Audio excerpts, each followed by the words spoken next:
Oke, jadi, sebelumnya teman-teman di sini kalau pakai LLM dari AI itu seringnya pakai apa aja? Selain kayak ChatGPT deh, pasti kan semuanya, selalu pakai ChatGPT ya. Ada nggak selain kayak ChatGPT buat yang sering pakai LLM AI? Kayak Gemini, aku juga lagi sering banget pakai Gemini karena aku langganan Gemini. Selain Gemini,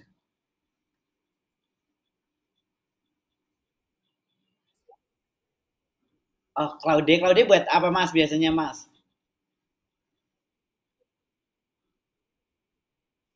Oh, ide konten nyarinya di Claude. Oke, oke. Kita cek di LM Arena ya. Jadi AI itu saking banyaknya sampai dibikin semacam learning model arena. Di sini tuh tempat biar kita tahu AI mana yang lagi bagus-bagusnya benchmarknya gitu. Jangan yang ini deh. Yang visualnya paling enak.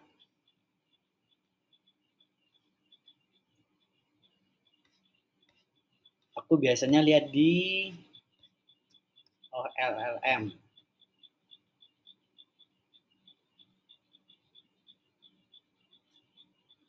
Ini kepencet.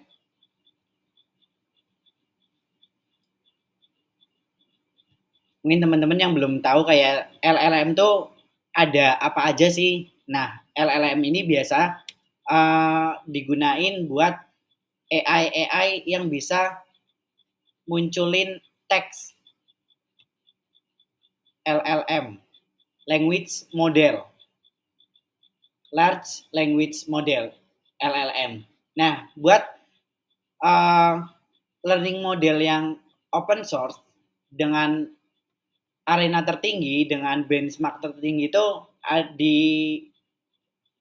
bawah oleh DeepSeek V3 yang DeepSeek terbaru, di bawahnya ada DeepSeek R1, ada Queen 3, di bawahnya ada Gemma, ini Queen juga, terus yang bawahnya lama dari Nvidia. Padahal kalau kita ngomongin lama, ada juga yang dari Meta, tapi mereka nggak masuk base open dari learning modelnya gitu. Kalau kita mau lihat full leaderboard, di sini kita bisa lihat pinter-pinteran mana antara AI satu dan AI yang lain. Bahkan yang dibikin uh, pertarungan di sini itu tuh nggak cuma sekedar Gemini sama ChatGPT atau AI-nya tersebut, tapi bahkan dari versi modelnya. Kita bisa lihat di sini bahwa Gemini 2.5 Pro eksperimental itu ternyata benchmarknya itu lebih tinggi daripada O3-nya ChatGPT, ChatGPT 4o sama Grok 3. Dari sini kita bisa lihat bahwa arena, nah kita bisa lihat dari yang bawah, yang ke atas, kita bisa sesuaikan di sini ya. Lalu kalau kita lagi sering bertanya gitu, kira-kira kalau kita mau coding itu enaknya pakai apa? Oh, kita bisa cek di sini di openlm.ai. Kalau kita klik yang ini, yang coding, kita bakal dikasih urutan yang paling tinggi ke urutan yang paling bawah. Ternyata masih sama, bahwa yang tertinggi buat coding itu Gemini 2.5 Pro Experimental 0325. Kalau buat vision, yang paling tinggi tetap Gemini Pro. Arena Heart, nah Arena Heart nih nggak semua tuh punya. Kayak tadi ChatGPT langsung turun hilang. Yang ternyata buat Arena Heart di sini Gemini tetap masih tertinggi, tapi di bawahnya itu langsung Queen sama DeepSeek R1. Nah, kita bisa lihat di sini lisensi dan organisasinya juga. Jadi kita bisa tahu gitu. Ternyata Gemini punyanya Google, Queen punyanya Alibaba, terus DeepSeek tetap punya DeepSeek, O1 punyanya OpenAI. Kira-kira kayak gitu. Kita bisa milih di sini. Ketika kita klik ini, maka akan langsung diarahkan ke LLM yang dimaksud.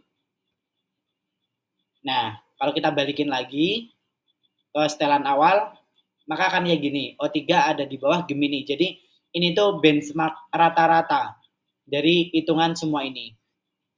Kira-kira kayak gitu. Buat kita tahu bahwa mana kira-kira LLM atau large language model yang paling baik. Nah, poin ini itu tuh didapat dari 2,9 juta user votes di Elo Ratings. Kira-kira kayak gitu. Nah, kalau kita lagi ngomongin tentang produktivitas, tentu akan sangat-sangat terpengaruhi dengan knowledge yang kita miliki gitu. Dari kita mau ngomong produktivitas, tapi kita nggak tahu apa yang lagi kita produktifin. Itu agak kacau ya sebenarnya. Jadi bahkan untuk webinar kali ini aku mau nyobain juga. Kita akan belajar step by step, tapi yang nentuin Gemini. Kita bisa minta kayak gini. Nah, aku kan pakai Gemini yang advance karena aku langganan Gemini.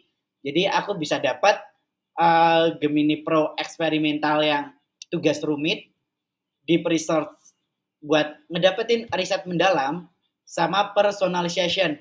Ini kita ngobrol sama Gemini tapi sesuai apa yang udah sering kita cari di internet. Terlebih saat kita menggunakan Google. Nah, jadi data yang kita simpan di history atau semua data, sebenarnya semua data sih.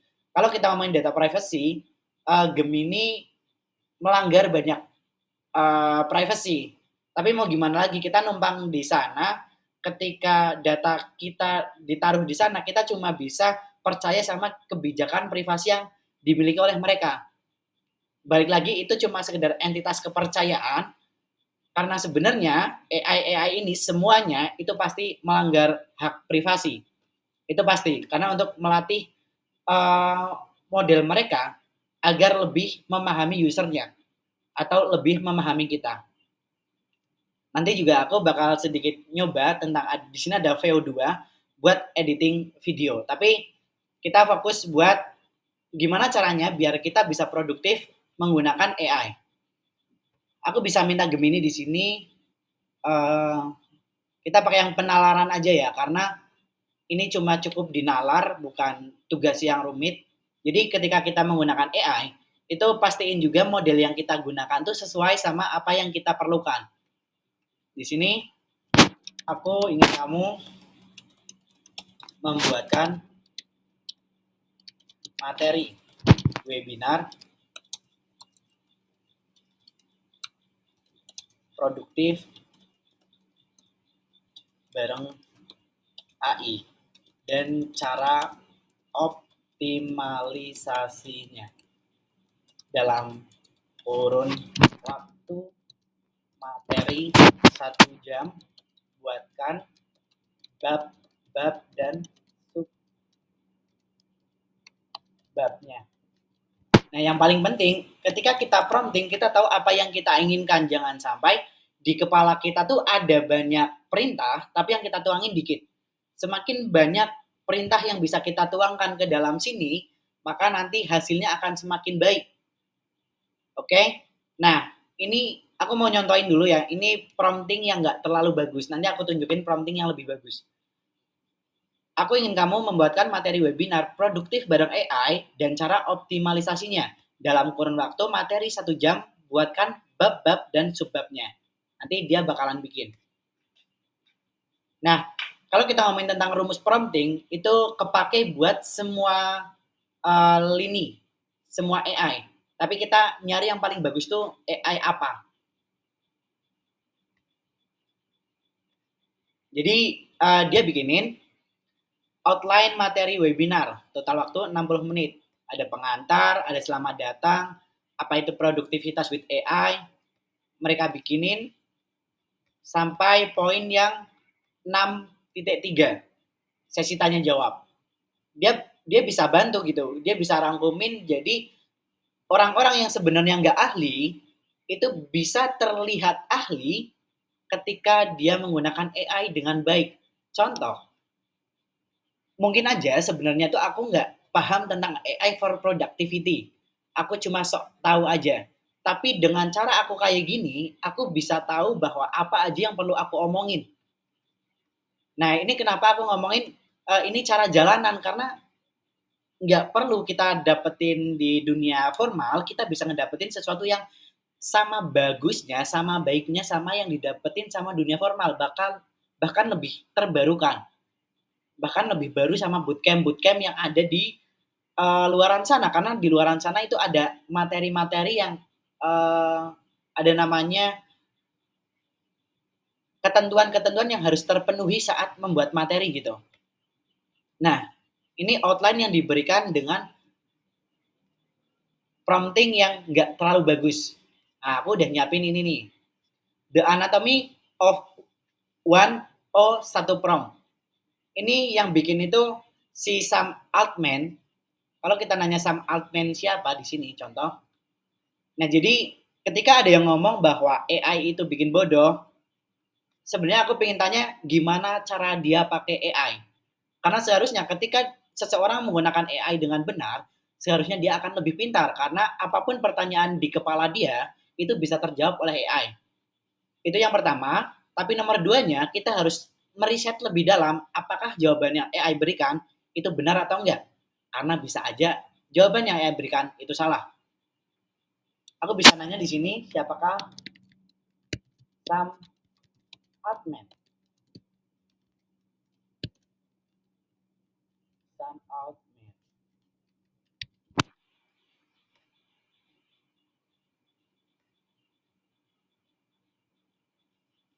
Nah, sekarang dijelasin bahwa di sini Sam Altman terutama dikenal sebagai CEO dari OpenAI, perusahaan riset dan pengembangan kecerdasan buatan AI yang berada di balik model-model AI generatif populer seperti ChatGPT.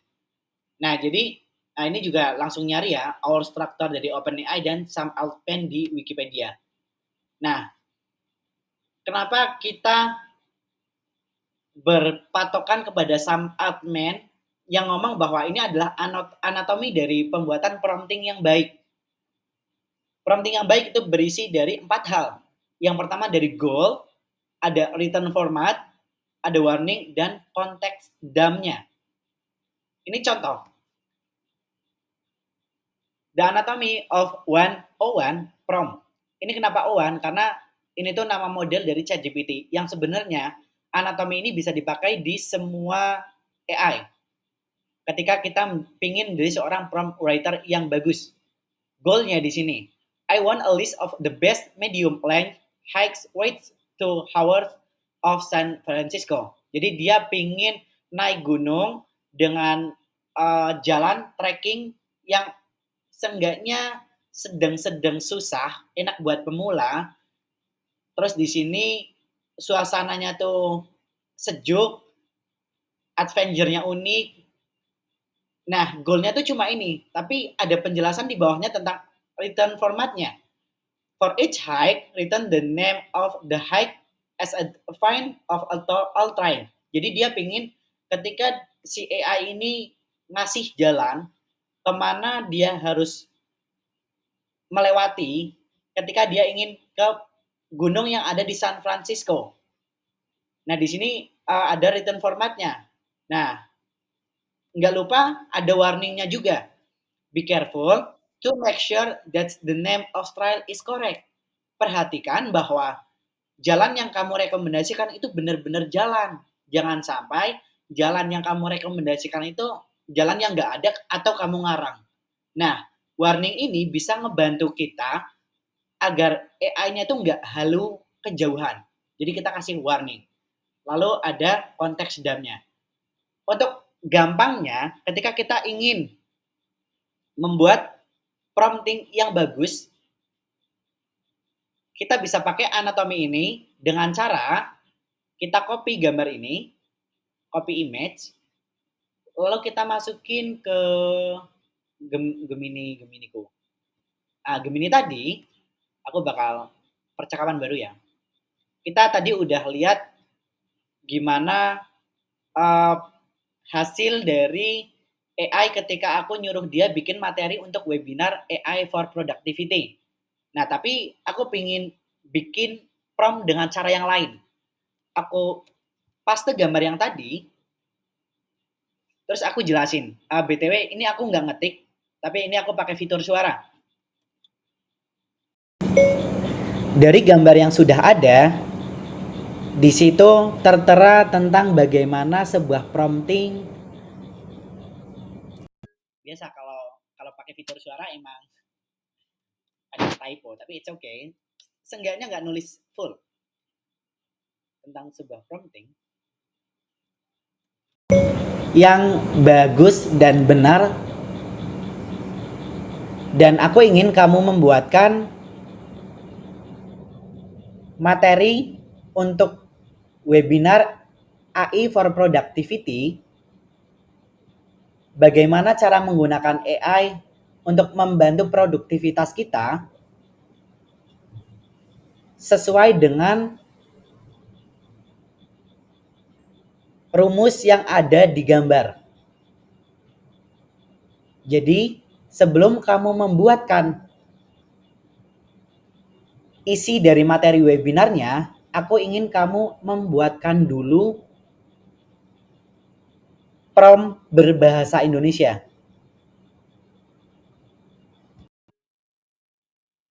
Nah, intinya kayak gini. Kita kasih konteks berupa gambar dan kita suruh si AI buat bikin prompting sesuai yang ada di sini. Ada balik lagi ada goalnya, ada return formatnya, ada warningnya, ada konteks dumnya. Biar hasil yang selanjutnya itu akan lebih bagus lagi kalau kita kirim.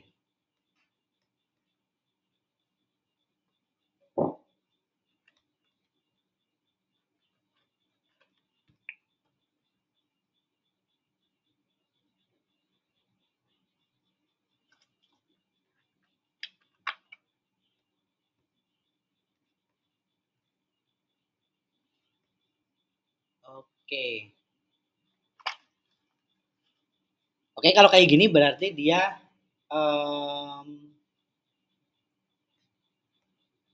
nggak usah ditampilin alur berpikirnya.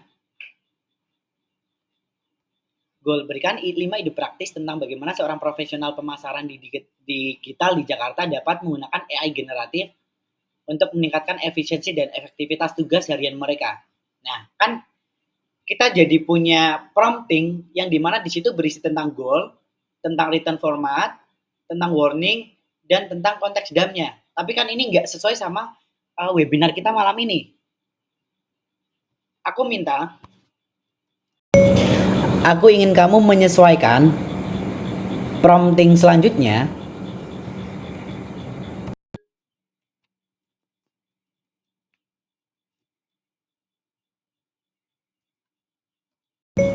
agar sesuai untuk membantu produktivitas seorang pekerja atau karyawan yang ingin melakukan pekerjaan lain di luar kerjanya atau sampingan atau pekerjaan sampingan. Nah, kita kirim aja dulu. Nah, intinya sebelum kita ngedapetin jawaban, kita harus bikin rumus yang paling oke buat ngedapetin jawaban yang paling oke pula. Intinya, ketika kita menggunakan AI, nanti aku tulis di sini juga ya. Intinya ketika kita menggunakan AI, jangan sampai kita menaruh AI itu ada di tahap output, tapi kita taruh AI itu di tahap proses. Bentar, ini aku copy. Oke, cara ini sebenarnya bisa digunain di AI manapun, termasuk nanti kita juga bakal nyoba Qwen-nya. Kita bakal nyoba Qwen, tapi sebelumnya kita nyoba Gemini dulu karena baik lagi sesuai leaderboard yang tadi terbaik itu Gemini. Tapi nggak apa-apa. Kita udah copy, lalu di sini materi webinar. Nah, materi webinar tadi kan kayak gini ya bentuknya ya. Coba kita lihat setelah kita menggunakan prompt yang baru.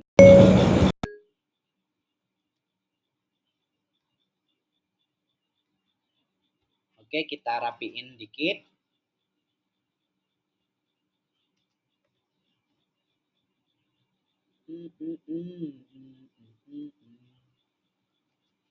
Warning peringatan ini hapus. Judul strategi ini masukin sini. Oke, kita kirim.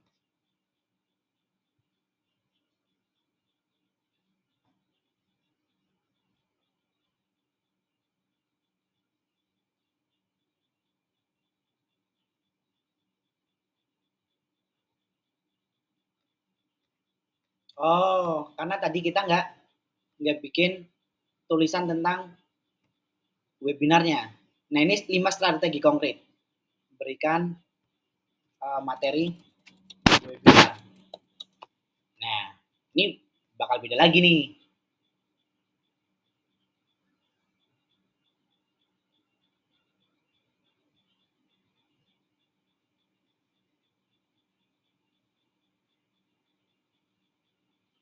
Nah, yang ini lebih berbobot daripada yang sebelumnya. Kita bisa lihat di sini nih. Ketika kita minta untuk membuatkan materi webinar aja, dia cuma bikin bab 1 pengantar, isinya apa, nggak dijelasin secara detail. Bab 2-nya apa. Sedangkan kalau kita lagi ngomongin tentang materi webinar yang berbobot, itu ya kayak gini. Ada strategi, penjelasan, dan contoh penerapan. Dan ini kita dapetin setelah kita memiliki prompt yang baik. Jadi seorang prompt writer sebenarnya itu nggak harus bisa nulis prompt panjang lebar, cukup kita memahami konteks yang kita inginkan. Balik lagi, seorang prompt writer itu selayaknya seorang penulis fiksi. Nah, bentar aku copy ya yang ini ya. Aku salin, aku masukin di sini. Nah,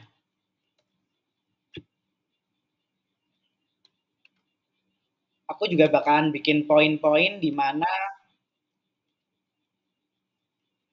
di sini bullet point ya. Jangan gunakan AI untuk output. Gunakanlah AI untuk proses. Lalu, seorang prompt writer yang bagus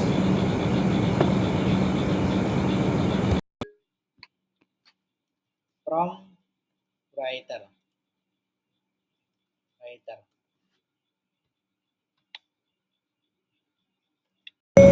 itu selayaknya penulis fiksi, di mana ketika semua orang membuat instruksi, tolong buatkan saya gambar seorang lelaki yang marah.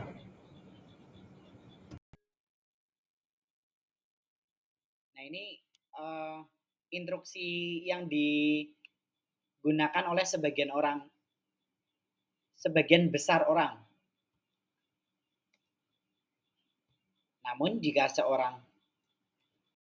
Namun jika seorang penulis fiksi, dia akan menulis seperti ini.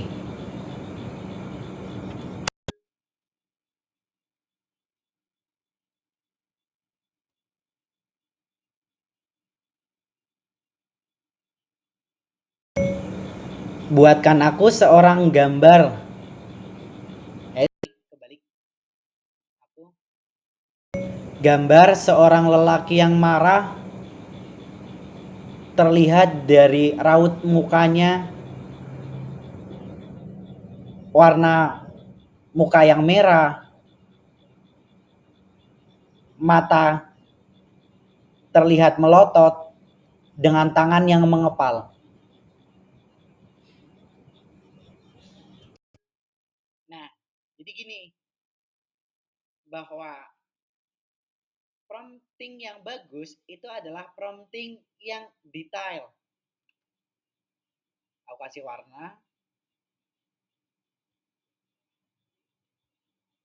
nggak kelihatan. Jadi ketika penulis biasa atau seorang pengguna AI biasa Dia pasti cuma nulis kayak gini, "Tolong buatkan saya gambar seorang lelaki yang marah."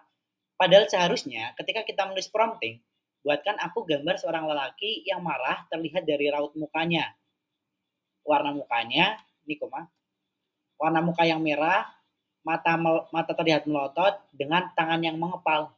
Jadi lebih sesuai sama apa yang kita inginkan gitu.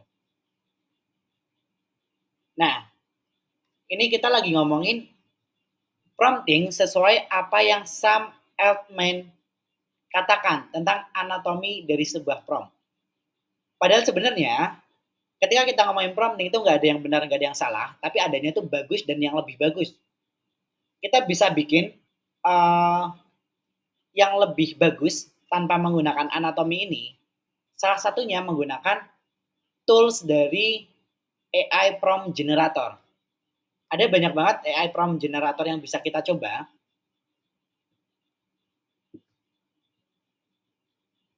Kita bisa tulis aja di Google di sini AI prompt generator, maka nanti muncul beberapa AI prompt generator baik itu free dan berbayar. Tapi menurutku free aja itu udah jauh lebih dari sekedar cukup.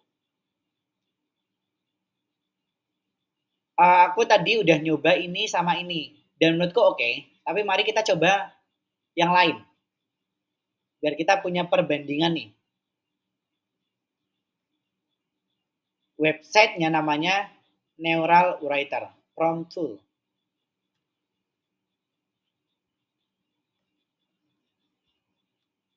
Oke, aku pingin bikin prompt. Buatkan aku materi tentang sorry, ulang. Aku ingin belajar tentang AI untuk produktivitas dalam 7 hari. Tolong buatkan materinya. Nah, ini prompt yang udah cukup oke. Tapi kita bisa bikin prompt yang sependek ini jadi lebih panjang dan lebih detail.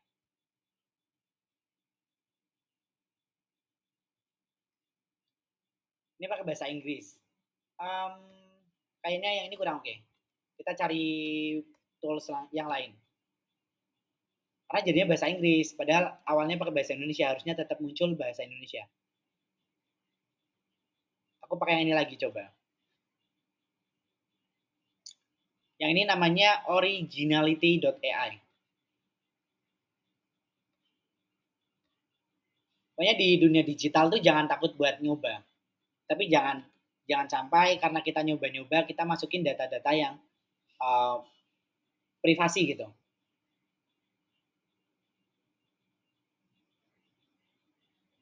Kita masukin di sini yang tadi, lalu kita klik generate.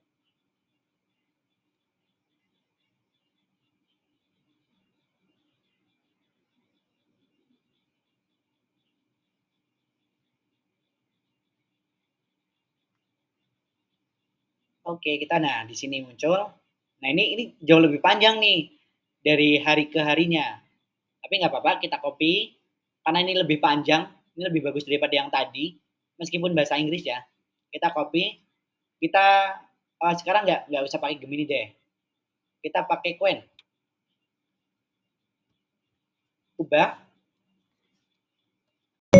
ubah prompt di samping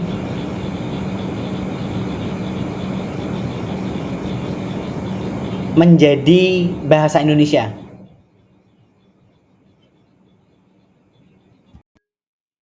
Sorry, prompt di bawah ini sih, bawah ini menjadi bahasa Indonesia. Oke, kita kirim.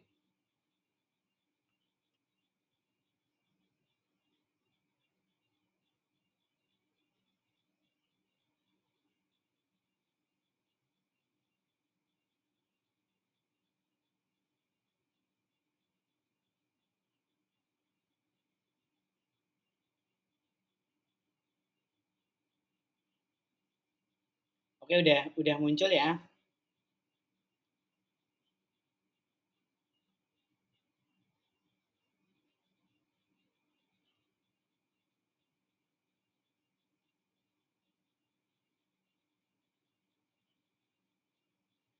Sebentar sebentar aku jawab WA, ada yang belum join grup.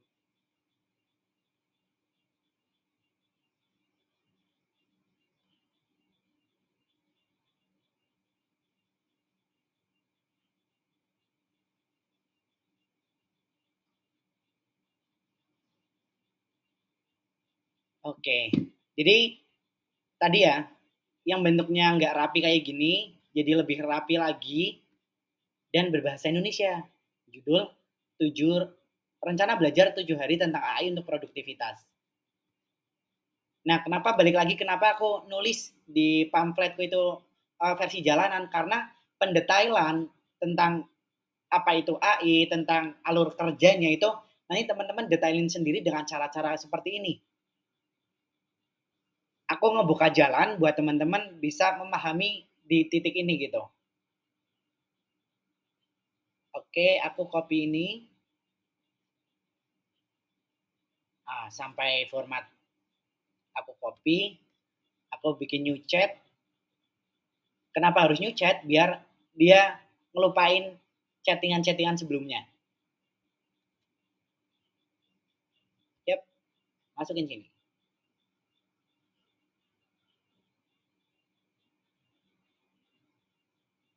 Dibikinin.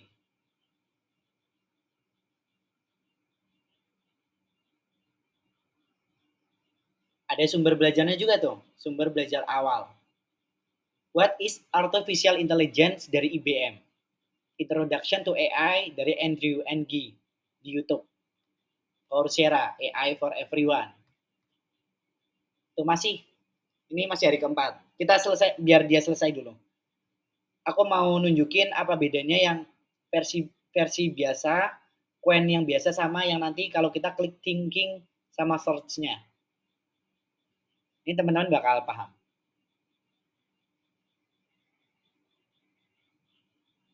Tuh, dibikin ringkasannya juga tuh. Nah, oke. Okay. Aku paste ulang, aku aktifin thinkingnya, aku aktifin search-nya juga. Terus buat rencana belajar 7 hari tentang AI untuk produktivitas dengan super detail dan rinci. Oke. Okay.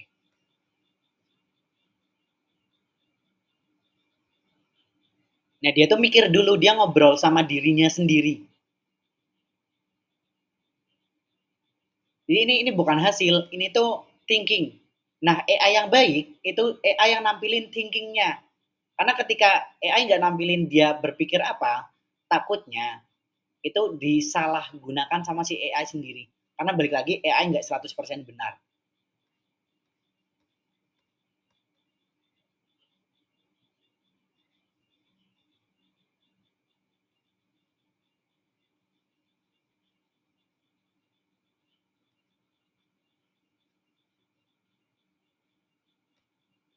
Nah, ini buat memahaminya.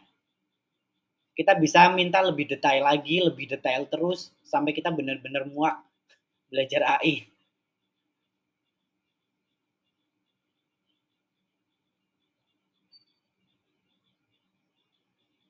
Ini dijelasin nih, ketika teman-teman ingin belajar AI dan teman-teman cuma punya waktu sekian, nah bisa minta, bisa request.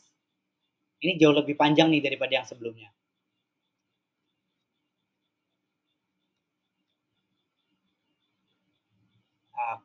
Nah ini hasil-hasilnya.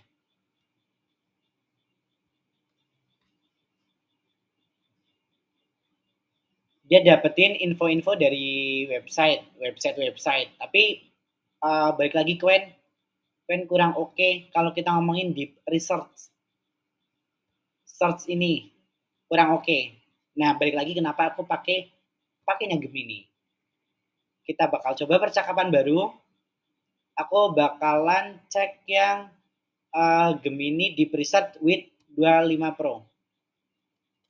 Aku paste sama kayak tadi, aku kirim.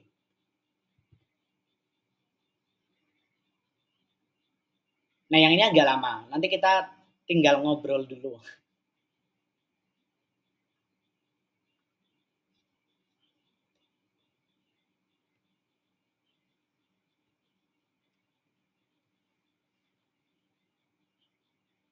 Oke, di sini dia membuat rencana untuk memahami konteks lebih dalam lagi.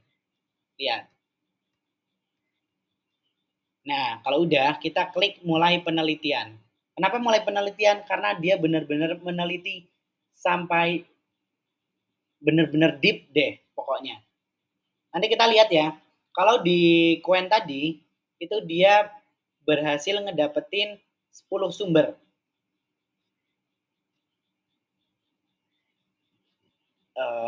Hilang. Tapi kita tadi lihat sama-sama ya, kalau kalau belum lihat nanti kita lihat rekaman ulangnya. Intinya si Queen dia pakai 10 sumber untuk bikin hasil ini. Tapi kalau Gemini lihat dia meriset 40 situs. Di sini kita dilihat thinkingnya nih, reasoningnya, pemahaman dasar AI, rekomendasi sumber belajar, sama langkah selanjutnya. Buat ngejawab 4 pertanyaan ini aja, si AI nyari dari 40 sumber. Lihat. Nah, belum selesai sampai di situ, dia lanjut definisi dan konsep utama AI.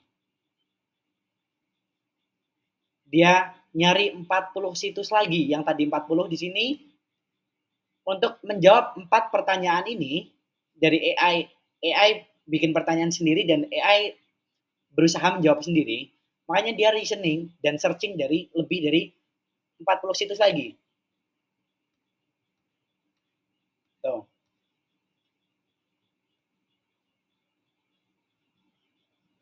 Kita tunggu dulu.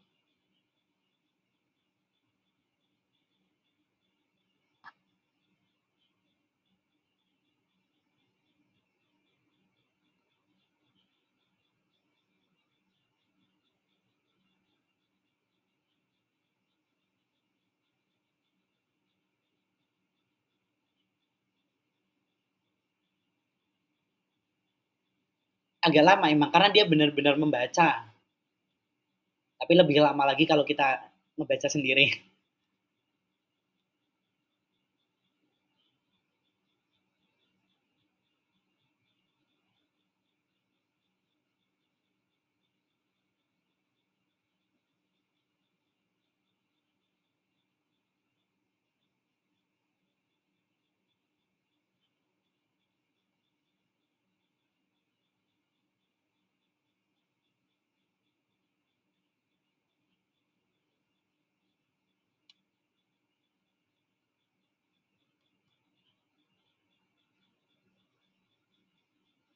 Oke, boleh. Kita tanya-tanya dulu, Duk. Ini kayaknya selesainya nanti deh.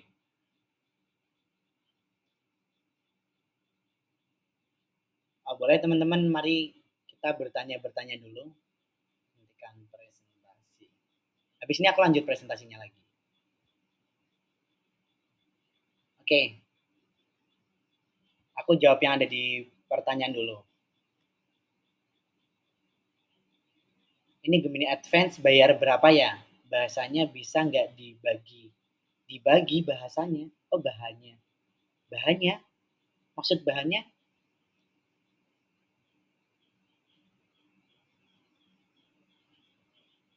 Pokoknya aku Gemini Advance itu dapat kebetulan dapat promo dari Google-nya. 170.000 itu untuk 2 bulan. Sebenarnya sebulan tuh 300 sekian. Karena itu dapat. Nah, nanti aku jelasin juga keuntungan langganan Gemini. Dapat Google Drive 2 TB, notebook LM, notebook LLM, terus jadi Gemininya itu tuh kepasang di semua produknya Google. enaknya itu. Itu koin-koin yang tadi koin free.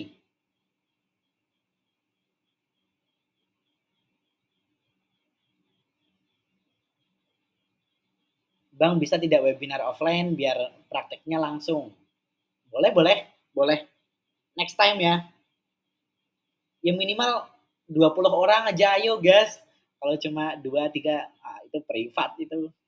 Mas saya penasaran pengen jadi programmernya AI. Oh, nanti aku tunjukin aku juga lagi bikin program program jadi bikin website AI. Nanti aku lihat-liatin deh. Oh, boleh Mas Rahadian? Boleh on mic?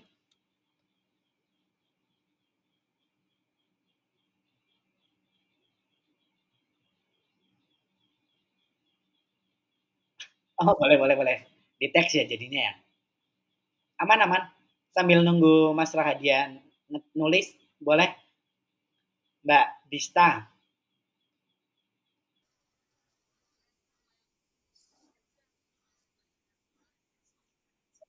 boleh?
Oke.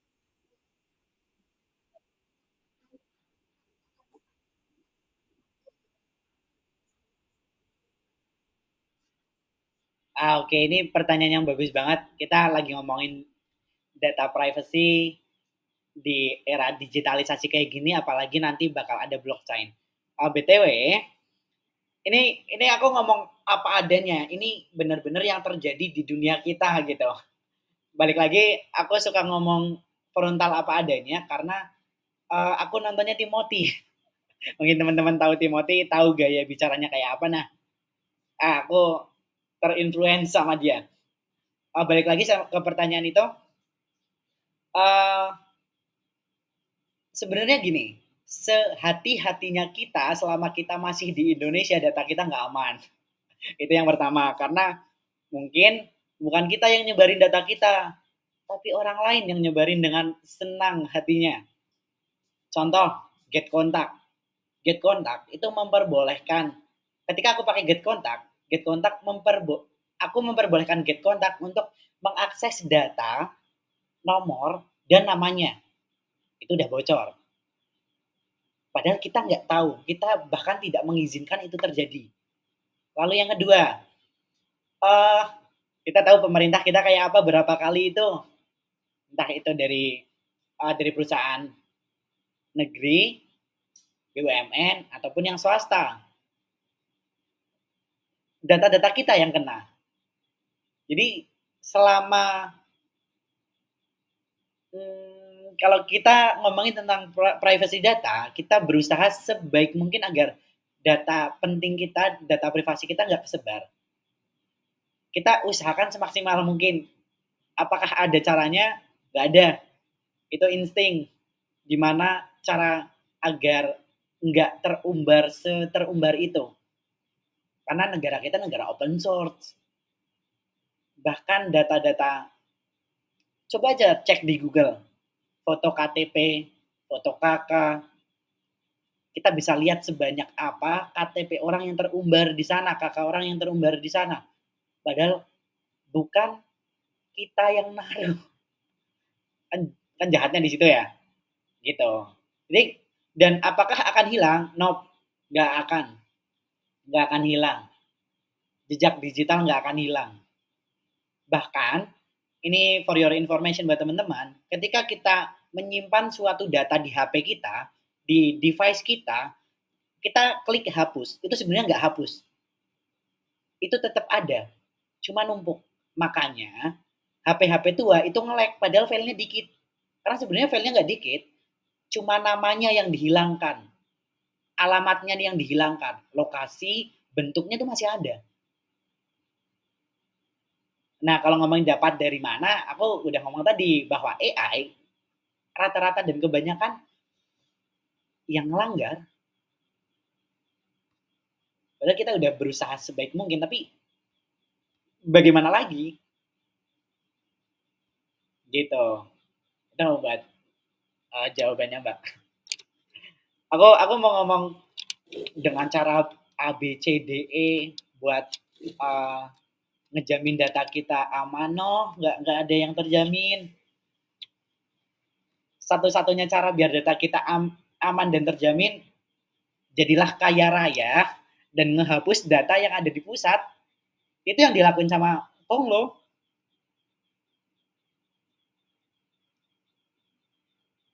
Iya kan? Duit yang bisa menghapus data kita tuh duit. Udah, nggak ada cara lain. Itu yang dilakuin Konglo. Makanya Konglo tuh nggak bisa asal dicari identitasnya. Karena dia punya dana untuk memproteksi itu. Gitu. Lanjut dari Mas Rahadian. Aku bergerak di bidang kreatif dan mulai sering pakai AI di platform semacam Freepik, Adobe, sampai ChatGPT buat generating pekerjaanku. Cuma terkadang aku juga kesusahan dalam menggunakan prompt. Terlebih walau udah pakai prompt generator dan ditambahkan penjelasan detailing yang aku mau, seringnya hasil dari gambar yang aku mau hasilkan nggak sesuai. Sampai sini dulu. Ada dua kemungkinan. Yang pertama, menurut jenengan udah detail, ternyata belum. AI-nya salah paham. Bisa juga. Karena Mas ini cuma nulis pembelaan. Aku nggak tahu apakah itu benar udah detail sesuai yang ada di kepala apa belum. Aku nggak tahu. Itu yang pertama.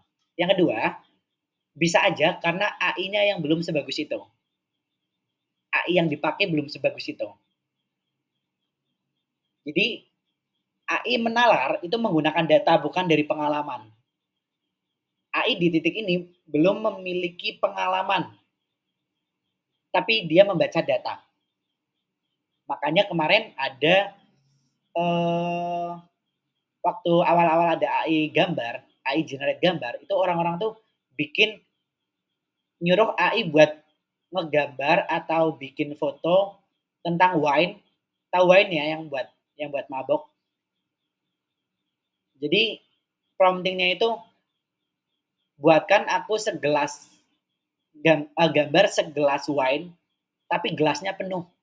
Sedangkan di internet tuh nggak ada wine, gelasnya penuh. Coba yang sering ke tempat klub atau kayak gitu kan nggak ada. Yang isi wine itu penuh. Tapi waktu ChatGPT pertama yang ngeluarin bagus munculin Sora, karena sebelumnya ChatGPT itu pakainya DALL-E, itu dia bisa bikin wine full gelas. Nah, itu sekedar kayak gitu aja itu udah kemajuan teknologi itu. Nah, terus uh, lanjutnya mungkin adakah masukan bikin prompt yang lebih detail dan jelas sehingga AI bisa memahami apa yang kita mau? Jawabannya dua tadi. Antara ini sekedar pembenaran, karena balik lagi aku nggak tahu Mas Radian nulisnya apa. Aku bukan dukun. Yang kedua, AI-nya emang belum sepintar itu untuk memahami konteksnya. Nah, ini pertanyaan dari Mas Rosid. Izin nanya nih Bang, saya Gen Z baru lulusan tahun ini dan juga baru banget belajar tentang AI. Dan belajarnya dari mana ya Bang? Itu, dari tadi. Itu caranya. Habis ini nonton ulang ya Mas Rosid. Gimana cara dapat duit dengan AI? Aku juga ingin seperti Bang Irfan dan Bang Hanif bisa cuan dari AI. Kita jualan gap. Aku nggak bohong, kita cuma jualan gap. Kamu nggak tahu apa, Aku tahu kamu mau beli info ini enggak, kita jualan Gap. Balik lagi kenapa ini kamu ngomongin realita ya, aku beraninya ngomong kayak gini di webinar, nggak berani di offline. Ini realita ya, bahwa di negara ini aja dalam artian orang miskin dipelihara negara. Why? Kenapa dipelihara? Bukannya orang miskin disejahterakan. Karena orang miskin itu market orang kaya. Dengan kita jualan, ya contoh yang kayak gini buat ngedapetin info kayak gini, tinggal punya nama. Contoh aku bikin webinar kayak gini, aku udah punya nama, aku jual 1 juta, laku. Webinar yang sama, 1 juta laku. Karena orang-orang itu butuh info untuk ngisi gap dari apa yang awalnya dia nggak tahu, jadi dia tahu.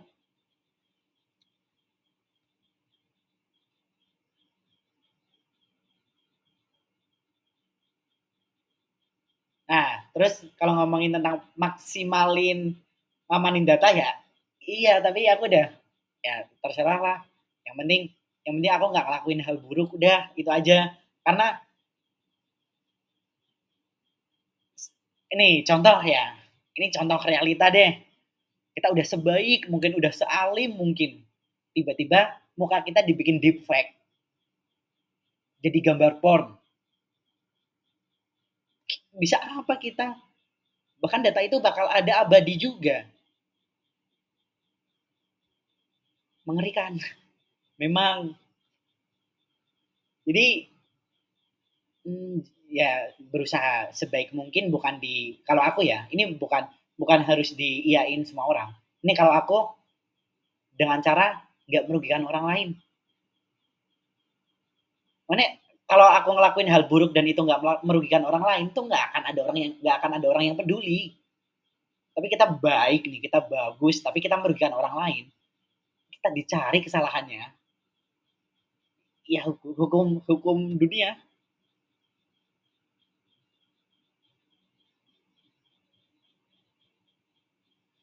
Nah, oke, ini pertanyaan Mas Rosid lanjutan tentang blockchain. Kita nggak ngobrol ke arah sana. Next time.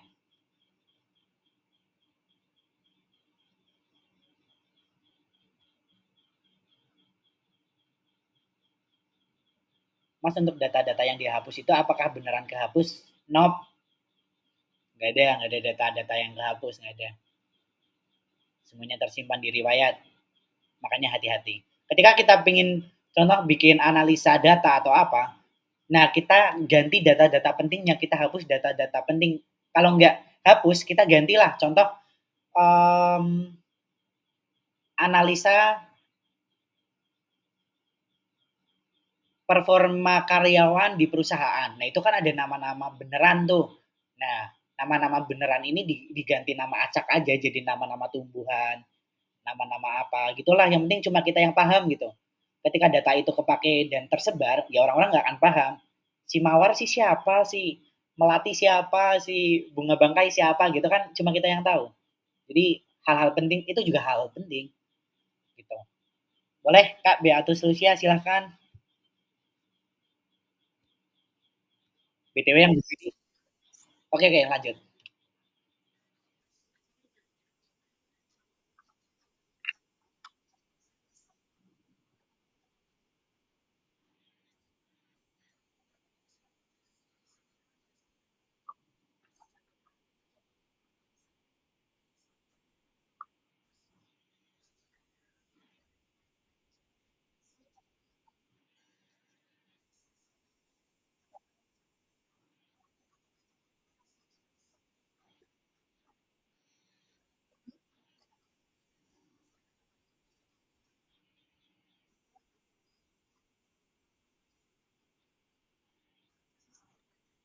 Oke. Okay. Thank you pertanyaan yang sangat-sangat bagus. Sebenarnya balik lagi itu cuma perspektif. Apakah iya ada dalam tanda kutip kebanjiran informasi? Oh, orang pinter banyak banget informasinya loh. Jadi seharusnya kita ubah perspektif kita tentang kata-kata kebanjiran informasi menjadi ketika kita memiliki banyak informasi, kita akan lebih bijaksana. Harusnya itu. Why lebih bijaksana? Kenapa harus lebih bijaksana? Karena yang pertama kita harus lebih kritis. Apakah yang AI keluarkan itu benar atau enggak? Makanya seharusnya ketika kita menggunakan AI, kita lebih rajin membaca, bukan jadi malas membaca. Contoh, uh, aku punya argumen bahwa balik ya kayak tadi ya, ada argumen tentang ternyata apakah benar, ini yang aku share di grup, apakah benar pendidikan di Indonesia itu hanya melahirkan para karyawan? Ketika aku ingin membenar-benarkan pemikiranku doang, itu aku bisa, aku tinggal nge-prompting. Coba cari fakta bahwa pendidikan itu menghasilkan karyawan atau budak. Aku bisa nulis kayak gitu. Tapi karena aku ingin tahu, karena aku ingin tahu lebih banyak lagi dan apakah aku benar punya pemikiran kayak gitu, aku ubah promptingku menjadi coba kamu cari tahu tentang sejarah pendidikan di Indonesia dari zaman pendidikan Belanda sampai kurikulum merdeka yang terjadi di tahun ini. Apakah ada indikasi bahwa kurikulum-kurikulum tersebut melatih mahasiswa melatih siswanya untuk menjadi seorang karyawan atau budak? Apakah benar? Jika benar, jika benar, berikan informasi-informasi itu dan jika salah, tolong berikan sanggahan yang tepat. Jadi kita punya banyak perspektif nih. Kita harusnya lebih jadi orang yang lebih bijak untuk melihat suatu pandangan. Kalau kita lagi ngobrol sama A, oh kita bisa memposisikan diri kita sebagai A. Kita lagi ngobrol sama B, kita bisa memposisikan diri sebagai B. Karena kita punya banyak informasi. Yang bisa ngelakuin kayak gitu cuma orang-orang yang kebanjiran informasi. Kalau kita menganggap kebanjiran informasi ini sebuah tantangan, ya kita akan terjebak di situ selamanya. Tapi kalau kita ngelihat kebanjiran informasi, banyaknya informasi ini untuk melatih kita agar menjadi seorang yang lebih bijak, kayak why not?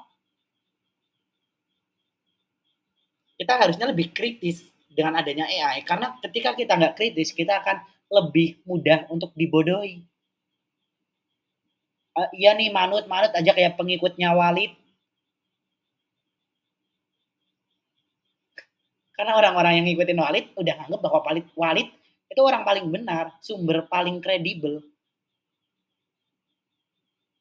Kan harusnya kritis, kita dikasih akal buat ngebedain antara hewan, untuk itu, untuk mikir. Ya kira-kira kayak gitu deh.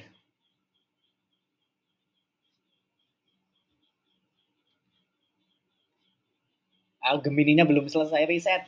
Boleh ayo, lanjut pertanyaan lain. Asik kan?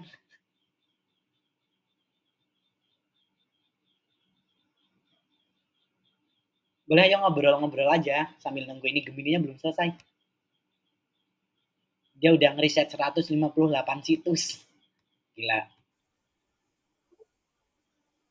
Boleh Mas Tio.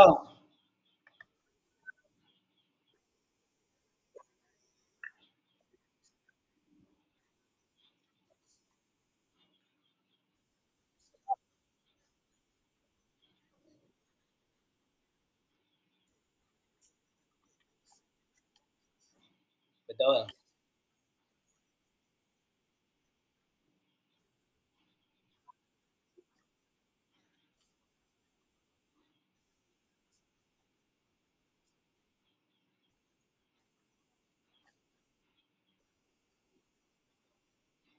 Iya.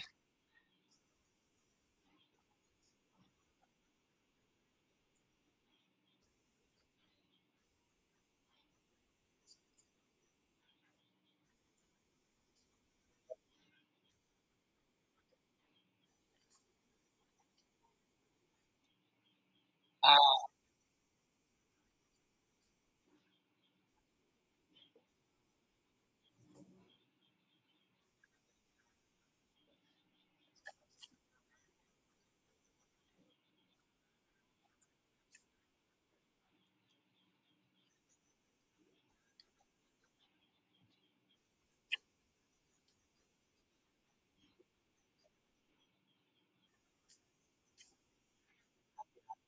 Oke oke, oke, siap siap. Thank you Mas Tio pertanyaannya, ini ngelanjutin pertanyaannya Mbak Dista.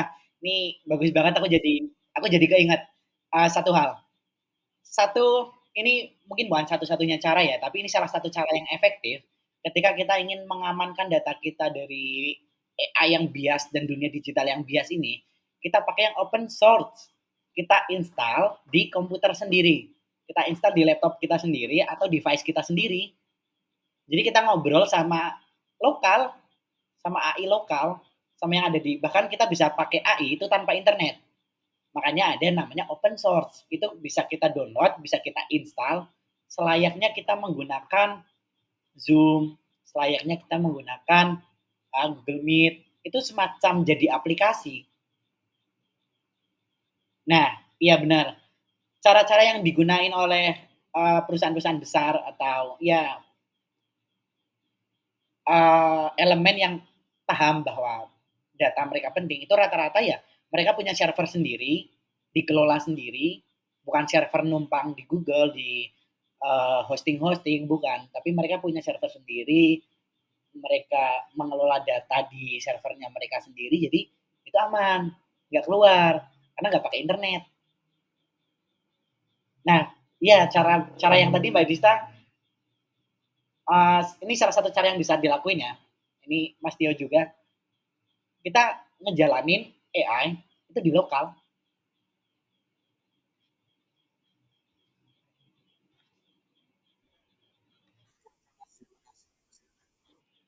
Oke, siap siap. Sama-sama. Masih juga pertanyaannya bagus ya, jadi ingat. Ada pertanyaan lain nggak? Ini belum belum selesai Gemininya, lama banget emang.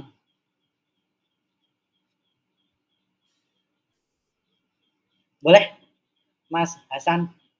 Aduh, suhu.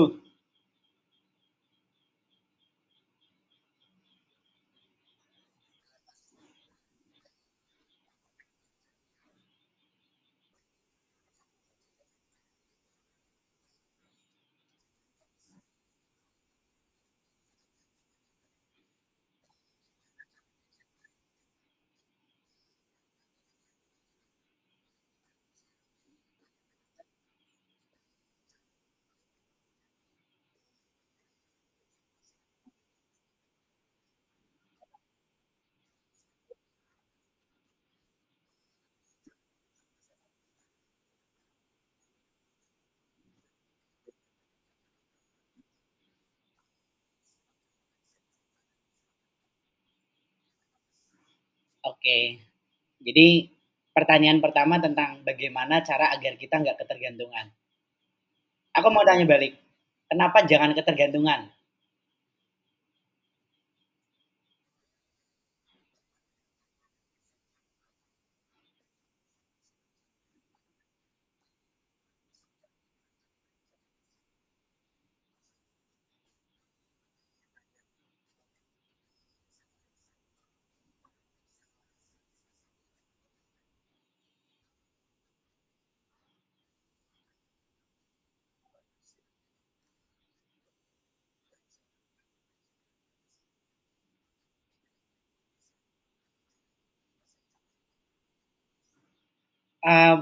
Ya ini balik lagi, aku aku nggak pernah pakai pakai istilah mana yang benar mana yang salah ya, balik lagi ini di sudut pandang. Karena kalau aku membiarkan diriku untuk ketergantungan. Kenapa aku membiarkan diriku untuk ketergantungan? Yang pertama, aku bisa belajar banyak hal itu dengan cepat dan dalam karena AI. Aku bisa tahu banyak hal apa yang di kepalaku uh, serasanya itu pertanyaan banget. Aku lempar ke AI, aku baca banyak banyak sumber. Makanya aku pakai Gemini ya, karena dia ngebaca ratusan sumber. Kenapa aku pakai Gemini juga kayak pertanyaan yang simple, cuma 3 baris, 4 baris, itu hasilnya bisa sampai 40 halaman. Aku dikasih dari intro sampai outro bener-bener dalam pembahasannya dan aku bisa minta untuk bikinin ulang lebih dalam lagi dengan konteks yang lain. Karena kalau kita ngomong tentang banyaknya data, banyaknya informasi, balik lagi di sudut pandang. kita menganggap banyaknya data ini sebagai kebanjiran atau sebagai informasi. Karena ketika kita ingin memecahkan sebuah masalah, cuma ada suatu cuma ada dua cara. Kita mengetahui gimana cara nyelesainnya atau kita berpengalaman tentang gimana cara nyelesainnya. Ketika kita punya masalah tapi kita nggak tahu gimana cara nyelesainnya, itu PR baru. AI ini ditaruh di proses. Aku punya masalah, bantu aku selesaiin. Aku punya masalah di kepalaku, aku kayaknya pengen tahu suatu hal, bantu aku biar lebih tahu banyak hal. Cuma karena kita balik lagi kita sebagai manusia dikasih pikiran untuk ngecek mana yang benar dan mana yang salah. Nah itu balik lagi di insting. Aku nggak bisa, balik lagi aku nggak bisa ngomong ini benar ini salah. Nanti nanti aku bisa dikeroyok karena itu. Jadi urusan benar atau salah itu perspektif. Tapi karena kita balik lagi karena kita manusia diberikan akal dan pikiran untuk mengolah mana yang benar mana yang salah, yang nggak penting kita buang. Nah kalau kita ngomongin tentang banjir informasi dan gimana cara ngebuang informasi-informasi nggak penting, itu ada di jam terbang. Ini tuh kayak semacam orang kaya itu tahu mana bisnis yang bisa bertahan lama dan bisnis yang bakalan bangkrut. Orang kaya bisa ngelihat mana orang yang malas dan mana orang yang potensial. Karena itu jam terbang. Itu nggak ada tips tutorial nggak ada. Itu kayak insting aja. Kan gitu kan ilmu ilmu jalanan. Makanya aku ngomong ini nggak ada ini semuanya perspektifku. Teman-teman bisa ambil yang baik, bisa buang yang buruk. Jangan diambil semua juga.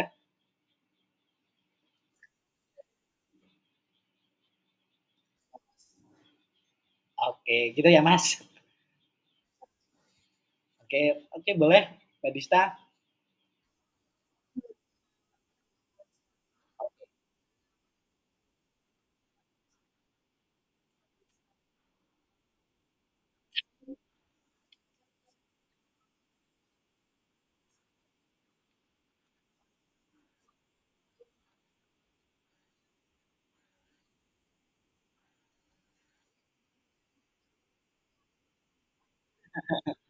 Iya, iya.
Iya, karena analogi yang sama nih, kayak contoh, mau motong daging, orang-orang terbiasa pakai batu, terus muncul pisau, kayak kan orang-orang yang udah orang-orang sok kuat, orang-orang yang kekar-keker, kan nggak terima, tiba-tiba orang yang lemah lunglai bisa motong daging dengan gampang.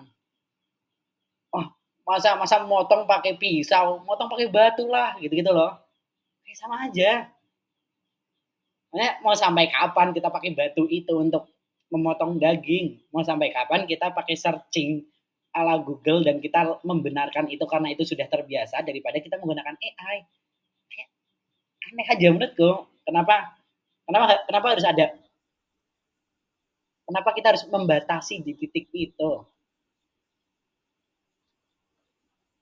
gitu. Nah, ini aku sedikit aku share screen nih sambil nunggu lah. Ini Gemininya belum selesai. Udah udah 232 situs yang dia cek. Ah, lihat nih ya. Di sini kan yang koin tadi cuma 10. Hasilnya kan kayak gini. Dengan pertanyaan yang persis karena aku tadi copy ini. Pertanyaan yang persis, aku copy ke Gemini. Dia dia bikin rencana riset. Nah, terus di sini nih. Pertama 40. Nah, total berapa tuh? 232. Dia bikin definisinya, perbedaan, referensi, aksi selanjutnya. Padahal aku cuma pengen belajar AI selama seminggu. Dikasih sebanyak ini sumber, lihat sumbernya juga sumber-sumber kredibel.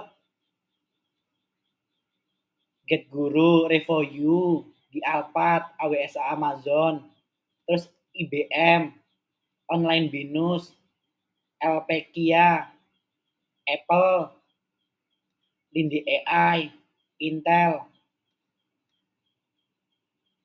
terus yang lain tuh, Cloud,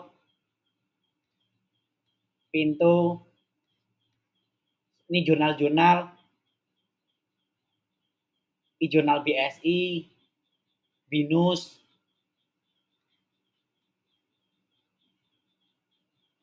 ini UMG.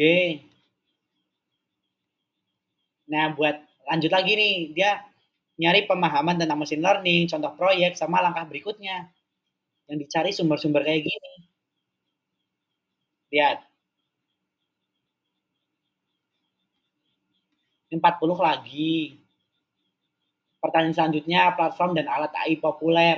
Untuk menjawab ini aja, 3 pertanyaan ini, dua nih, 2 pertanyaan ini, ya searchingnya banyak banget.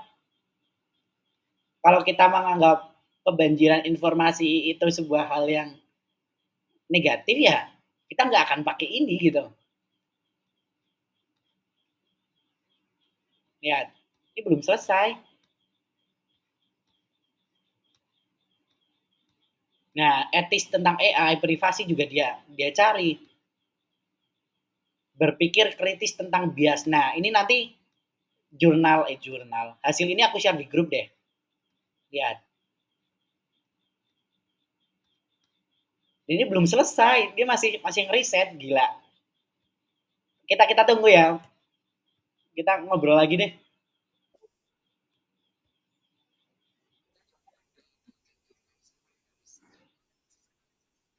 Iya, ini rata-rata sumber-sumber kredibel, dia nggak akan ngambil dari Blogspot sama WordPress gitu. .wordpress tuh nggak ada. Rata-rata sumber-sumber kredibel. Nah, ini kan hampir sama kayak orang-orang bikin apa ya, bikin-bikin analisa, bikin paper, kan ngambil dari sumber-sumber juga dan itu ya hampir sama. Bahkan aku sampai kepikiran apa aku uh, bikin skripsi pakai ini terus aku parafrase aja ya gitu.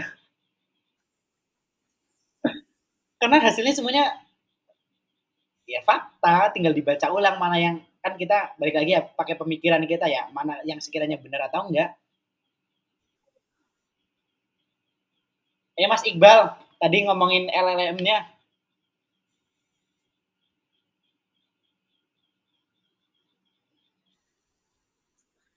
Halo, halo.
Ah, oke oke. Ah, jadi gini, kalau kita lagi ngomongin tentang hal-hal salah yang sering diulang-ulang, itu namanya propaganda, dan itu terjadi juga sama otaknya manusia. Eee, Teman-teman tahu nggak, ada berita bahwa sarapan itu propaganda pebisnis susu. Dulu ada yang tahu nggak? Ada yang tahu nggak? Nah, jadi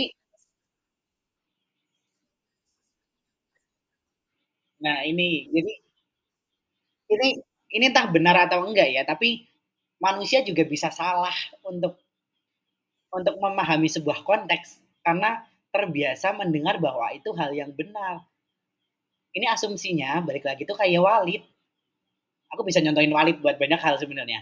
Ya contoh Walid ya, orang-orang didoktrin buat ini percayalah dengan Walid. Walid adalah Imam Mahdi. Itu diulang-ulang sampai terprogram seakan-akan itu benar. Apalagi AI buatan manusia. Maksudnya kita kita nyari kesempurnaan dari sesuatu yang dibuat oleh seseorang yang tidak sempurna itu kan nggak mungkin. Nah, filosofinya ke sana. Kita nggak akan dapat kesempurnaan dari sesuatu yang dibikin oleh seseorang yang nggak sempurna. Lalu tentang kenapa kok bisa AI sekarang udah tahu satu tambah satu tuh dua, udah nggak tiga lagi karena dia udah punya banyak data, udah untuk sekedar data satu tambah satu itu dia punya ratusan sumber untuk ngevalidasi bahwa satu tambah satu itu dua. Jadi dia ngebandingin, ya balik lagi ya, ini tuh uh, propaganda, mau manusia mau AI sama aja. Ketika terlalu sering mendengar sesuatu itu benar, walaupun kita nggak tahu itu benar, itu kita bisa percaya konsep ini agak kejauhan, tapi konsep Tuhan itu seperti itu juga. Kita nggak tahu apakah itu benar atau enggak secara manusia. Tapi karena kita yakin dan kita sering dengar bahwa Tuhan yang kita percaya itu benar, maka kita akan menggunakan prinsip itu. AI kayak gitu juga karena untuk memahami sebuah AI, sebuah pemikiran buatan ya kita pahami dulu pemikiran si manusianya. Karena AI terus uh, apa ya kayak rekomendasi TikTok, FYP namanya apa? Algoritma kan semuanya dibikin karena ingin memuaskan otak manusia. Berarti ketika kita ingin memahami AI, kayak contoh nih tadi ada yang nanya, Mas Fajar nanya buku tentang AI. Ah, buku tentang AI nggak perlu dicari mas, buku tentang AI itu pasti telat. Lebih baik nyari buku yang tentang digital mindset kayak punyaku. Digital mindset di situ di buku itu tertulis uh, ada sebuah cerita bahwa ada seorang cewek di Amerika, dia industrinya itu industri pertanian, tapi karena dia punya digital mindset, dia bisa bikin AI untuk membantu bisnis dia di pertanian. Jadi fundamental terdasar dulu yang sebenarnya yang seharusnya kita pelajari. Kalau kita mempelajari AI, pelajari dulu otak manusia itu kayak apa, yang enak, yang bagus-bagus gimana, yang bangsat-bangsat gimana. Karena AI kedepannya ditakutkan emang jadi alat propaganda. Kenapa Amerika ingin sekali membeli TikTok? Itu karena Amerika takut selain ngomong data privasi ya, selain ngomongin data privasi, karena mereka takut TikTok secara sengaja membuat tren-tren berbahaya untuk penduduk Amerika atau membuatkan isu bahwa pemerintahan Amerika itu jelek. Bayangin, 50% penduduk Amerika menggunakan TikTok. 30%-nya itu percaya bahwa yang ada di FYP benar. Padahal itu propaganda. Jadi yang seharusnya kritis itu manusianya.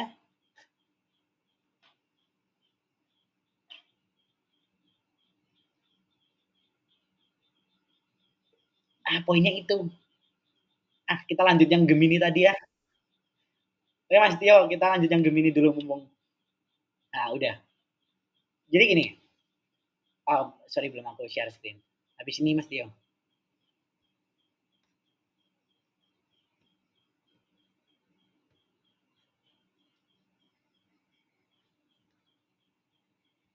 Yang Gemini tadi hasilnya buruk, error.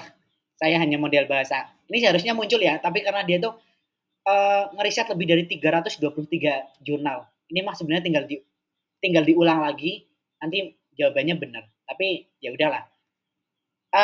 Kita lanjut step selanjutnya. Di sini ada namanya notebook LLM. Aku juga udah sempat bikin ini, makanya aku langsung lompat ke sini karena uh, hampir sama.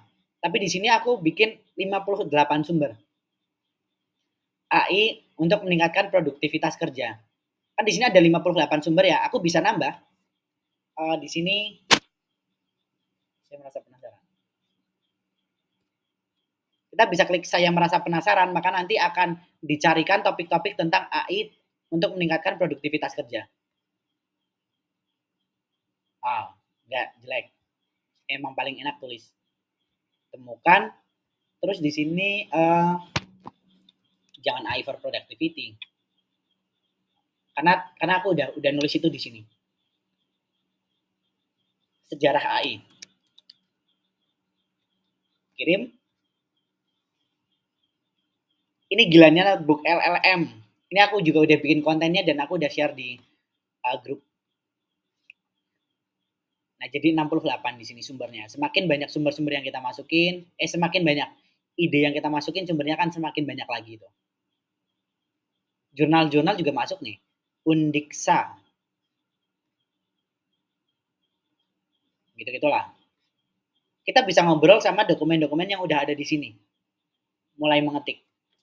Sejarah AI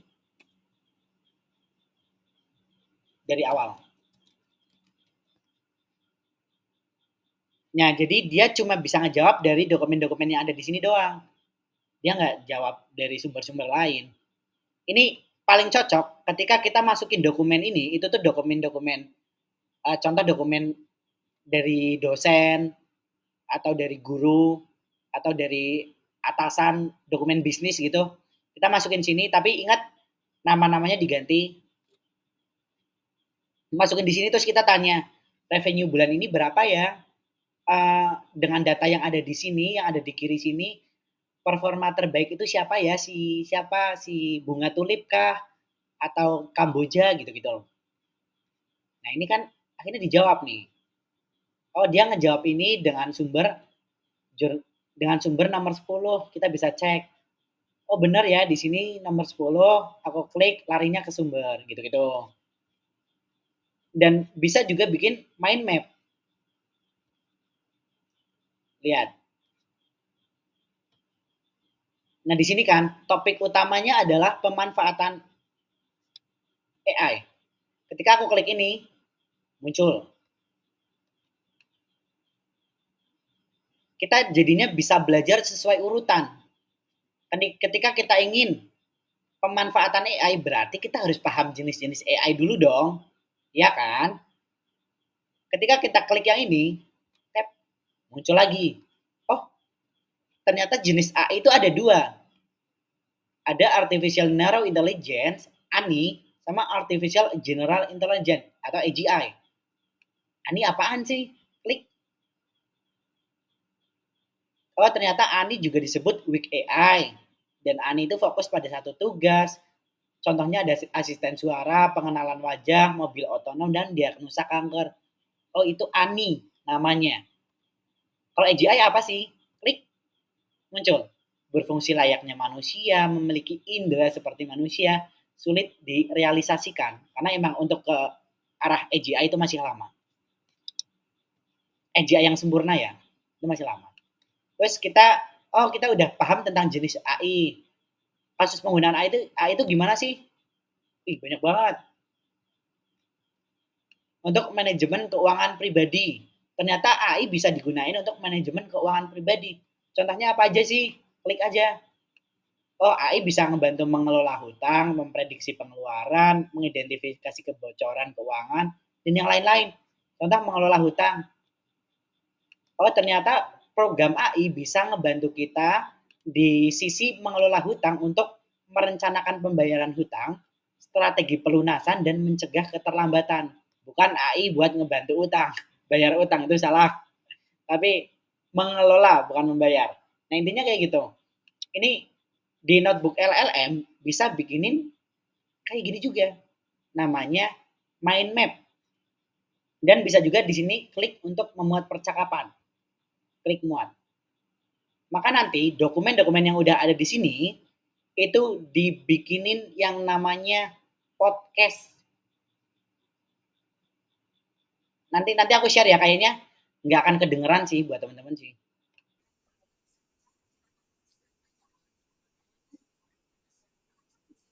Dengar nggak?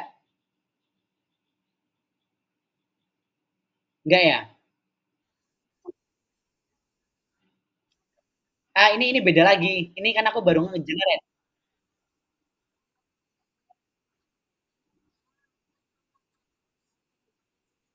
Ya, ya intinya gitu. Nanti aku share ke grup.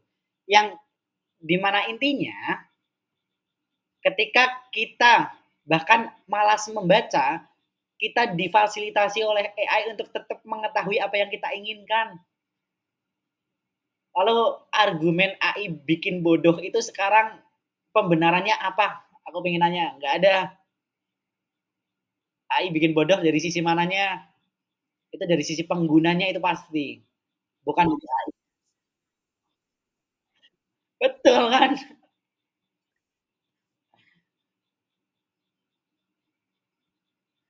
Ah, oke oke kayak gitu cukup cukup sampai ini.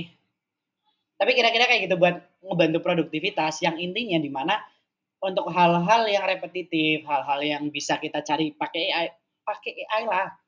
Jangan sampai udah ada pisau buat motong daging, kita masih pakai batu.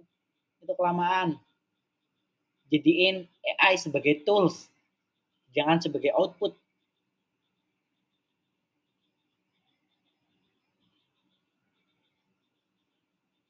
Nah, nanti coba notebook LM. Oh, oke okay, boleh Mas Tio.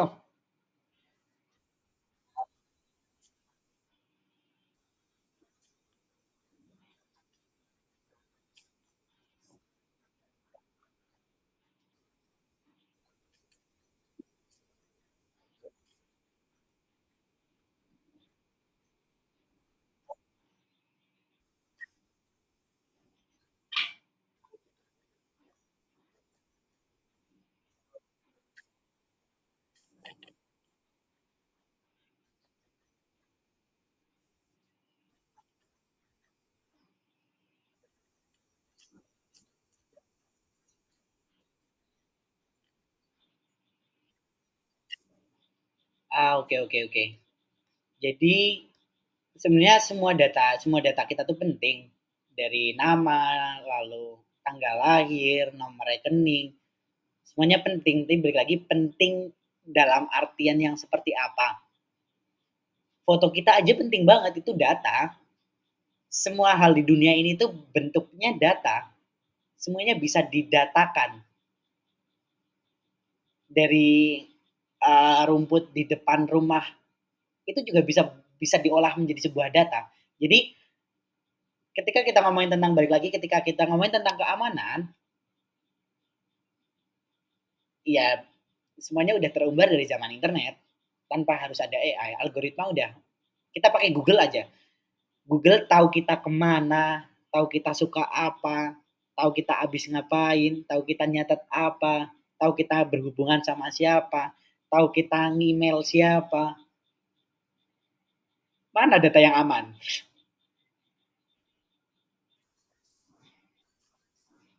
Kalau kita mau benar-benar 100% kita pengen aman dari data yang terumbar, pergi ke hutan,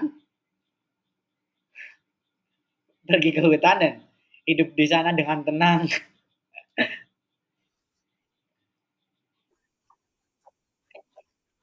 Emang gimana lagi? Itu satu-satunya cara.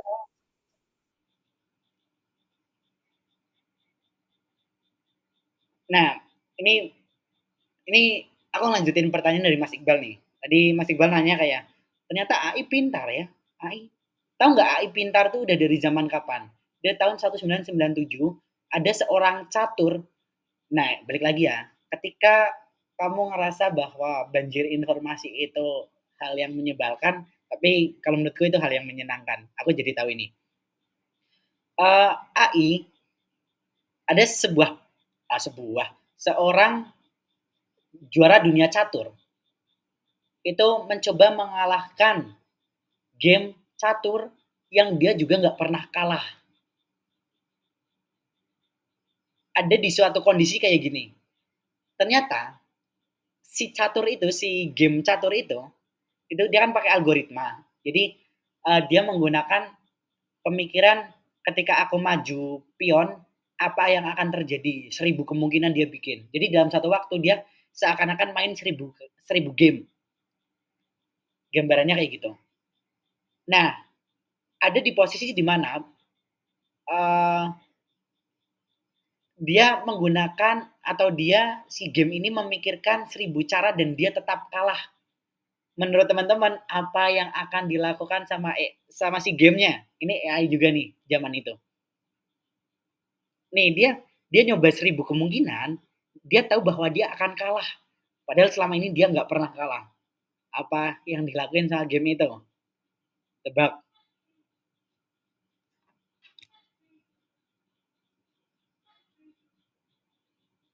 Nggak ada yang mau nebak.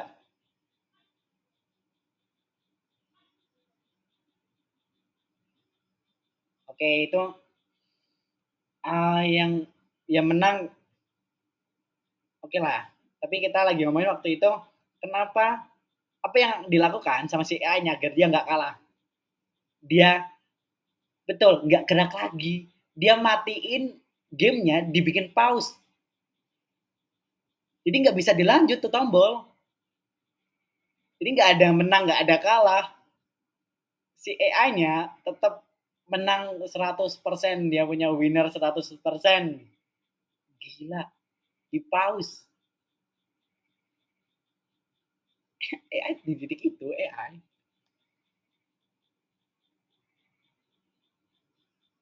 Zaman itu loh 1997 kalau nggak salah ya. Karena pokoknya ya banyak banyak di periode antara 1997 sampai 2006 itu kejadian itu.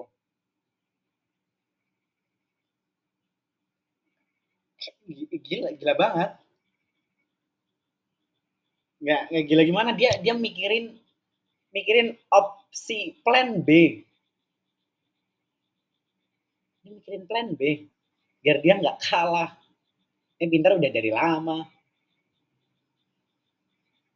Kan tergantung data kan. Mereka itu tergantung data. Sesuai data dia kalah. Biar nggak kalah, di pause.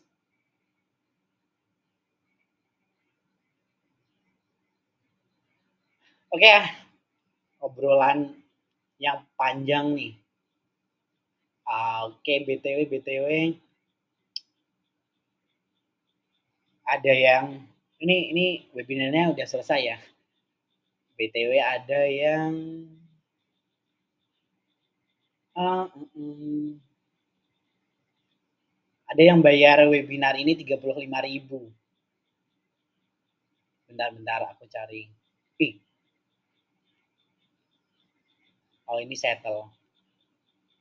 Pokoknya yang tertinggi tuh Mbak Listaranti itu 10.000, terus Mas Purnawan 20.000, Mas Rizky Sabdo 10.000, Nur Hayati 15.000, Mas Braini 15.000, Mas Irawan Eko 15.000, terus ini pokoknya yang aku sebut-sebutin ini dapat akses Skillpedia gratis. Udah selesai itu aja. Terima kasih. Kita besok kopdar di kemungkinan di daerah Sturan lagi ya kalau nggak di The Concrete di uh, mana itu namanya kalau nggak di The Concrete di Santai Kawan Kopi. Oke, see you semuanya. Thank you udah mau join di webinar kali ini. Testimoninya tolong kirim di grup diskusi ya.